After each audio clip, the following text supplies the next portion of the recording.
कोनिफेरल्स Pinus की तहत आज हम बात करेंगे। इसकी जो लीफ है, जो पर्ण है, निडल की बात करेंगे हम। पाइनस की सामान्य पर्णों को निडल्स के रूप में हम पुकारते हैं। ये लंबी होती है, सुई जैसी संरचना होती है, इनकी जगह ग्रीन कलर की होती है और केवल जो बोनी शाखाएं हैं उनके शीर्ष पर ये पत्तियां पाई जाती है। इन पर्णों के समूह को पर्णपुट या पर्णस्पर या फोलियर स्पर भी कहते हैं। और पर्णस्पर में उपस्थित जो पर्णों की संख्या है ये एक स्पेसिफिक कैरेक्टर है जो अलग अलग जातियों में अलग अलग होती है। अगर एग्जाम्पल की बात करूं मैं तो पाइनस मोनोफिला में 1, पाइनस मर्कुसराई और पाइनस सिल्वेस्ट्रिस में 2, पाइनस जियार्डियाना में और पाइनस लॉन्गिफोलिया में 3, पाइनस एक्सेला, पाइनस वेलविशियाना, पाइनस आर्मंडाई में 5 पत्तियां जो पाई जाती है। अब हम बात करते हैं इसकी आंतरिक स्ट्रक्चर की, पाइनस के निडल की।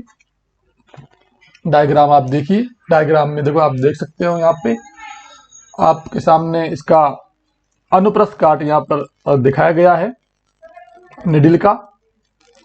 और जो अनुप्रस्थ की काट की जो रूपरेखा है, जो आउटलाइन है, वो पर्ण स्पर में उपस्थित पर्णों की संख्या के अनुसार होती है।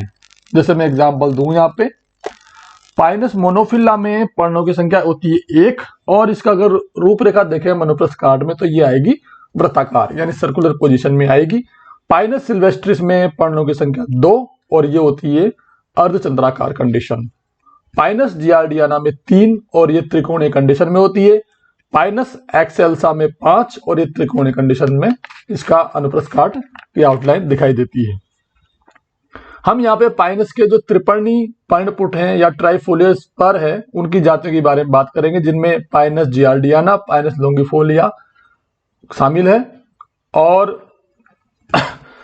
सबसे पहले हम बात करते हैं इनके पार्ट्स की।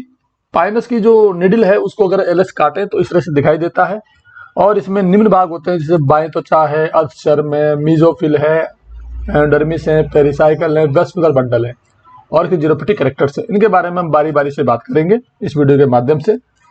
सबसे पहले बात करते हैं हम एपिडर्मिस की, यानी बाएं त्वचा। पाइनस की जो एपिडर्मिस है ये अत्यधिक मोटी भित्ति की कोशिकाओं की एक परत होती है जो एक मोटी उपचर्म से ढकी रहती है। यहाँ पे देखिए आप डायग्राम में सबसे ऊपर है क्यूटिकल लेयर। जो ये लेयर है यहाँ पे, ये है क्यूटिकल लेयर जो लगातार कंटिन्यू है, बीच बीच में कटी हुई है, क्यूटिकल लेयर है। क्यूटिकल लेयर के बाद में है आपकी एपिडर्मिस लेयर। एपिडर्मिस लेयर देखिए आप, जिसके जस्ट नीचे जो यहाँ पे इंडिकेशन कर रखा है मैंने यहाँ पे, ये है एपिडर्मिस लेयर।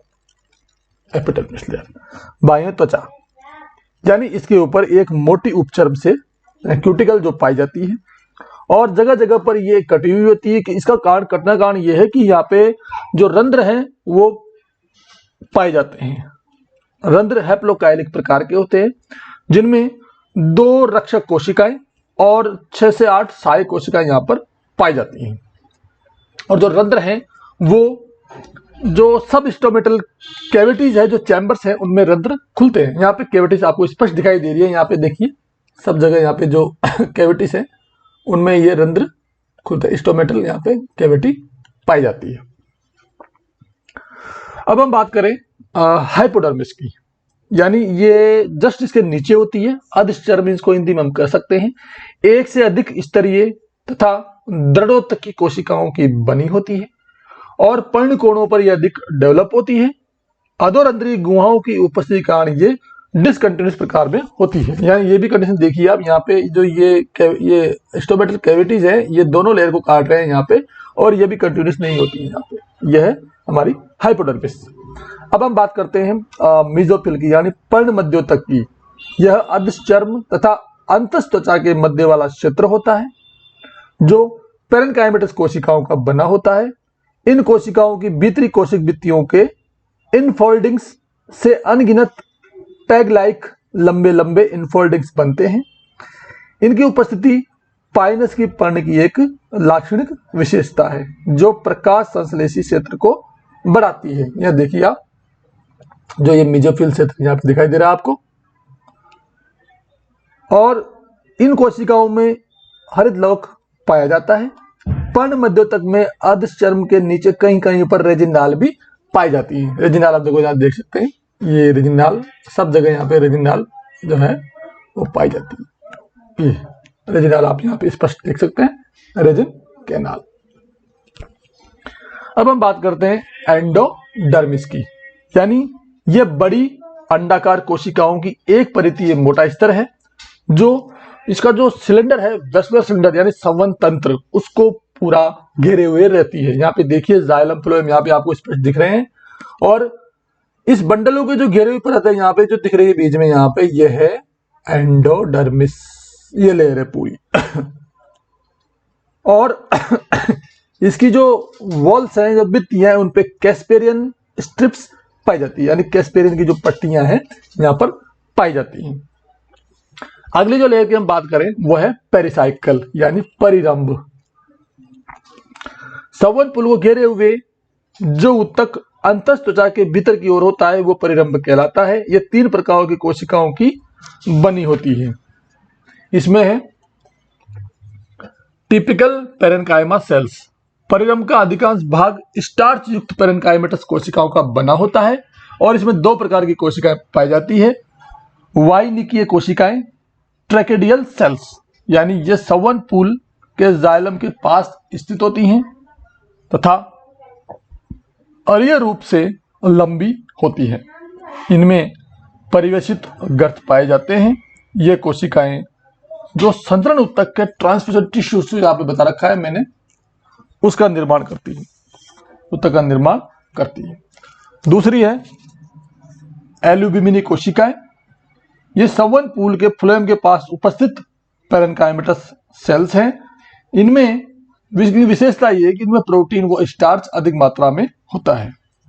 उपयुक्त कोशिकाओं के अतिरिक्त संवहन पुलों के मध्य टी के आकृति की संरचना बनाने वाली दर्द की कोशिकाएं भी पेरिसाइकल का ही भाग होती है। तो इस तरह से हम पेरिसाइकल के जो कोशिकाओं की मैंने बात की, इसके भाग की हमने बात की। अब हम बात करते हैं वेस्कुलर बंडल की, यानी संवहन पुल की जो आपको बीच में दिखाई दे रहा है। पर्ण के आधार पर केवल एक ही संवहन पुल पाया जाता है जो बाद में 2 भागों में विभाजित हो जाता है। प्रत्येक संवहन पुल संयुक्त प्रकार का, कॉन्जॉइंट, संपार्श्विक प्रकार का, कोलेटर प्रकार का तथा अंत आदि दारुक यानी एंडार्क कंडीशन का यहाँ पर पाया जाता है। जाइलम नुकीले भाग नीचे की ओर तथा फ्लोएम उत्तल सतह पर स्थित होता है। जाइलम वाहिनिकाओं यानी ट्रैकिड्स तथा फ्लोएम चालनी नलिकाओं का बना होता है, चालनी नाल कोशिकाओं का बना होता है। इस तरह से ये इसकी स्ट्रक्चर मैंने आपको बताई है। पाइनस के पर्ण सिंपल वेन्स के कारण माइक्रोफिलस दिखाई देती हैं, जो कि वास्तविकता नहीं है, क्योंकि पर्ण अनुपतों के स्पष्ट पर्ण अवकाश छूटते हैं। इसलिए ऐसा मानते हैं कि पाइनस की लघुपर्णी स्वभाव गुरुपर्णी पर्ण के हौषित होने से विकसित हुआ है, यानी रिडक्शन होने से लघुपर्णी स्वभाव डेवलप हुआ है। अब हम बात करते हैं पाइनस के जीरोफिटिक कैरेक्टर्स के बारे में, यानी पाइनस का हमें अध्ययन क्यों दिया गया, हमारे सिलेबस में पाइनस को शामिल क्यों किया गया, क्योंकि इसमें जीरोफिटिक कैरेक्टर पाए जाते हैं। सबसे पहले इसकी स्ट्रक्चर है कि पाइनस में सूच्याकार आकृति यानी निडल लाइक शेप की इसकी पत्तियां पाई जाती हैं। दूसरी है इसमें थिक क्यूटिकल यानी मोटी उपचर्म की उपस्थिति, इसका एक मुख्य लक्षण है जो कि इसमें पाया जाता है। इसके अलावा सबसे मुख्य लक्षण दसे हुए रंध्रों का, स्टोमेटा, यहाँ पे जो दसे हुए रंध्र हैं जो आपको मैंने दिखाए थे, जो यहाँ पे डायग्राम में स्पष्ट हो रहे हैं, यानी दसे हुए रंध्र यहाँ पे पाए जाते हैं इस तरह से हेप्लोकाइलिक प्रकार के। दूसरा है दृढ़ोत्तकी अधस्तता यानी स्क्लेरेनकाइमेटस हाइपोडर्मिस की उपस्थिति यहाँ पर पाई जाती है। इसके अलावा मीजोफिल की जो सेल्स है यानी जो पर्ण मध्यतकी कोशिकाएं हैं, इनमें खूंटियों जैसे अंतवलन पैग लाइक इनफोल्डिंग यहाँ पर पाई जाती है, पैग लाइक इनफोल्डिंग यहाँ पर पाई जाती है। इसके अलावा संवहन पुलों पर दृढ़ता की आवरण की उपस्थिति ये किसका मुख्य लक्षण है। इस तरह से ये पाइनस की जो मैंने आपको संरचना बताई है। पाइनस की जनन की हम बात करेंगे, उससे पहले थोड़ा सा इसके बारे में बता दूं मैं आपको। चूंकि पाइनस में जो जनन है वो कायिक जनन नहीं होता है, केवल सीड द्वारा ही जनन करता है, और जिसमें बीजाणु बनना, युग्मक निर्माण, दोनों प्रकार का जो रिप्रोडक्शन है वो यहाँ पर शामिल होता है। इस तरह से पाइनस में जनन पाया जाता है। तो इस तरह से मैंने आपको पाइनस की जो निडल है उसकी स्ट्रक्चर मैंने आपको बताई है। अलग अलग जातियों में पाइनस निडल की जो संरचना है वो अलग अलग प्रकार से होती है। इसके पार्ट मैंने आपको बता दिए हैं। पहला पार्ट तो इसका है, दोबारा रिपीट कर लेते हैं, एपिडर्मिस, दूसरा हाइपोडर्मिस, तीसरा है पर्णमध्योतक या मिजोफिल, तीसरा है एंडोडर्मिस जो एक लेयर होती है जो पूरे जो वेस्कुलर जो बंडल हैं उनको घेरे हुए पूरी परत यहाँ पर रहती है, उसे हम कहते हैं एंडोडर्मिस, यानी उसमें उसके अंदर कैस्पेरियन पट्टिकाएं भी यहाँ पर पाई जाती है। दोबारा से रिपीट कर रहा हूँ कि थोड़ी समझने में थोड़ी दिक्कत आ रही होगी आपको, लेकिन आराम से आप इसको समझ जाओगे। और इस तरह से ही डायग्राम आपको एग्जाम में अपने पेपर में इसको लिखना है अगर ये क्वेश्चन आता है तो। इसके अलावा तीसरी लेयर है जो यहाँ पे है पेरिसाइकल, ये बिल्कुल हमेशा जो एंडोडर्मिस है उसके नीचे रहेगी और छोटी छोटी कोशिकाएं यहाँ पे बनती है। अलग अलग जाति के अनुसार इसकी जो लेयर है वो बार बार चेंज होती रहती है, लेकिन इसके बाद ये लेयर यहाँ पर आती है, यह है पेरोसाइकल। इसके अलावा टिपिकल पैरेन्काइमा सेल्स और ट्रैकेडियल सेल्स, एल्ब्यूमिनस सेल्स और संवन पूल, मैंने बंडल बता दिया आपको। प्रत्येक संवन पूल संयुक्त, संपार्श्विक और अंत आदि दारुक प्रकार का यहाँ पर पाया जाता है। इस तरह से पाइनस का जो पर्ण की जो साधारण सिराएं हैं इनके कारण लघु पर्णी दिखाई देते हैं। और इस तरह से हमने इसकी जो संरचना है उसके बारे में जाना। और इसके जो जीरोफिटिक कैरेक्टर मैंने आपको पहले बता दिए हैं, सूच्याकार आकृति है, मोटी उपचर्म की यहाँ पर उपस्थिति पाई जाती है, जो दसे हुए रंध्र यहाँ पर पाए जाते हैं। इसके अलावा जो दृढ़तों की जो स्क्लेरल काइमेटस हाइपोडर्मिस की उपस्थिति यहाँ पर होती है, संवन पुलों पर आप आवरण पाया जाता है। इस तरह से आप इसको याद करें। इसके अलावा मैंने इसमें पाइनस का जो तना का अनुप्रस्थ मैंने आपको पहले पढ़ा दिया है, जड़ का अनुप्रस्थ मैंने पढ़ा दिया है। पाइनस की जो जातियां मैंने आपको पहले बता चुका हूँ। पाइनस की 6 जातियां हैं, जियार्डियाना, रॉक्सबर्गाई, वेलेविस्टियाना, इंसुलेरिस, आर्मंडाई और मर्कुसराई। इनको मैंने आपको पूरा बता दिया है। एग्जाम के हिसाब से इसका क्लासिफिकेशन आपको देखना है। और पाइनस का जो वृक्ष है उसके बारे में मैंने बताया, सबसे विशाल वृक्ष है, आकृति इसकी शंक्वाकार पिरामिड जैसी होती है। और इसका जो सदाहरित वृक्ष है ये, और इसमें एक स्पीसीज है पाइनस अरिस्टेटा जो 4000 वर्ष की उम्र वाला पेड़ है जो कैलिफोर्निया में पाया जाता है। इस तरह से ये चैप्टर अभी पूरा होता है। अब इसके लिए जो मैंने कंटेंट है सब गूगल से लिए गए हैं, गूगल, विकिपीडिया और जो उसका बहुत बहुत आभार। उसका रेफरेंस मेरी तरफ से इसमें कुछ भी नहीं है, केवल समझाया है आपको। और इसके अलावा जो बुक से मैंने काम लिया वर्मा चौधरी गेना की है, बीजीपात भू विविधता तथा उनका वर्गीकरण विज्ञान, इसका इस पुस्तक से इसमें कंटेंट लिए गए हैं और इस पुस्तक को ही इसका आभार श्रेय जाता है। बहुत बहुत आप सभी का बहुत बहुत धन्यवाद।